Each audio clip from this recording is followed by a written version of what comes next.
ವೀಕ್ಷಕರೇ, ನಿಮ್ಮ ಜೀವನದಲ್ಲಿ ನೀವು ಸಾಕಷ್ಟು ದುಡಿತಾ ಇದ್ದೀರಾ. ಬಟ್ ದುಡಿದಂಥ ಹಣ ಎಂಬುದು ನಿಮ್ಮ ಜೀವನದಲ್ಲಿ ಉಳಿತಾಯ ಆಗ್ತಾ ಇಲ್ವಾ? ಹಾಗಿದ್ರೆ ಚಿಂತೆ ಬೇಡ. ನಾನು ಹೇಳುವತಕ್ಕಂಥ ಈ ಸರಳವಾದಂತಹ ಲಕ್ಷ್ಮೀ ವಶೀಕರಣದ ತಂತ್ರವನ್ನು ತಾವು ಮಾಡೋದ್ರಿಂದ ನಿಮ್ಮ ಮನೆಯಲ್ಲಿ ಲಕ್ಷ್ಮಿ ಎಂಬುದು ಉಳಿತಾಯ ಆಗುತ್ತೆ. ಆ ತಂತ್ರವನ್ನು ತಿಳಿಸಿಕೊಡ್ತೇನಂತೆ. ಈ ವಿಡಿಯೋಗೆ ಲೈಕ್ ಮಾಡಿ ಮತ್ತು ಜೈ ಮಹಾಲಕ್ಷ್ಮಿ ಅಂತ ಹೇಳಿಬಿಟ್ಟು ಕಮೆಂಟ್ ಮಾಡಿ.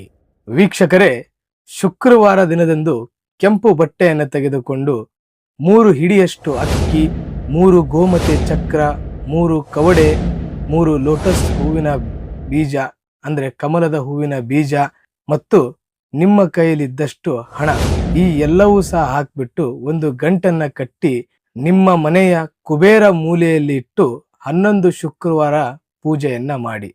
ಈ ತರ ಪೂಜೆಯನ್ನ ಮಾಡುವುದರಿಂದ ನಿಮ್ಮ ದುಡಿದಂಥ ಹಣ ಎಂಬುದು ಎಲ್ಲವೂ ಸಹ ಉಳಿತಾಯ ಆಗುತ್ತೆ.